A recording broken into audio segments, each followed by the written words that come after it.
জাতীয় সমাজতান্ত্রিক দল জাসদের সভাপতি সাবেক তথ্যমন্ত্রী হাসানুল হক ইনুকে গ্রেপ্তার করেছে পুলিশ। সোমবার বিকালে রাজধানীর উত্তরা থেকে গ্রেপ্তার করে তাকে নিয়ে যাওয়া হয় মিন্টো রোডে ঢাকা মহানগর গোয়েন্দা পুলিশ কার্যালয়ে। বৈষম্য বিরোধী ছাত্র আন্দোলনে শিক্ষার্থী নিহতের ঘটনায় করা একটি হত্যা মামলায় গ্রেপ্তার দেখানো হয় ইনুকে। গত 21 আগস্ট নিউ মার্কেট থানায় মামলাটি দায়ের করা হয়।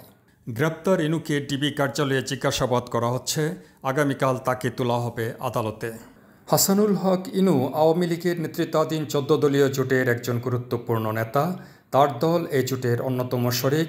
আরেক অন্যতম শরিক বাংলাদেশের ওয়ার্কার্স পার্টির সভাপতি রাশেদ খান মেননও ইতিমধ্যে গ্রেপ্তার হয়েছেন। গত 5 আগস্ট ছাত্র জনতার অভ্যুত্থানে ক্ষমতাচ্যুত শেখ হাসিনার 2013-18 মেয়াদের সরকারে মন্ত্রী পরিষদে ছিলেন হাসানুল হক ইনু।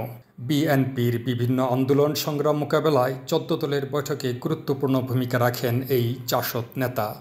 সর্বশেষ গত 30 জুলাই অনুষ্ঠিত 14 দলের বৈঠকে হাসানুল হক ইনু আন্দোলন দমনে আওয়ামী লীগ, পুলিশ ও ছাত্রলীগের ব্যর্থতার কড়া সমালোচনা করেন। পরে একটি সংবাদ মাধ্যমকে ইনু বলেন, শিক্ষাঙ্গনে স্বাভাবিক পরিস্থিতি ফিরিয়ে আনতে যা যা করা দরকার তাই করতে হবে। পরিস্থিতি নিয়ন্ত্রণে পুলিশের ব্যর্থতা, ভুল ত্রুটি তদন্ত করে দোষীদের শায়েস্তা করা উচিত বলেও মন্তব্য করেন তিনি। মুক্তিযুদ্ধের পর গঠিত এই জাসদের নানা ভূমিকা শেখ মুজিব হত্যার পথ করে দিয়েছিল, এমন অভিযোগ আছে রাজনৈতিক মহলে।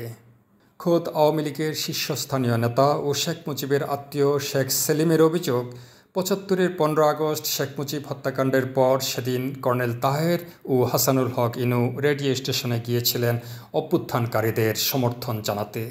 বঙ্গভবনে গিয়ে তারা অভিনন্দন জানান নতুন রাষ্ট্রপতি খন্দকার মোশতাককে, যাকে সন্দেহ করা হয় শেখ মুজিব হত্যার নেপথ্য প্ররোচনাকারী হিসেবে।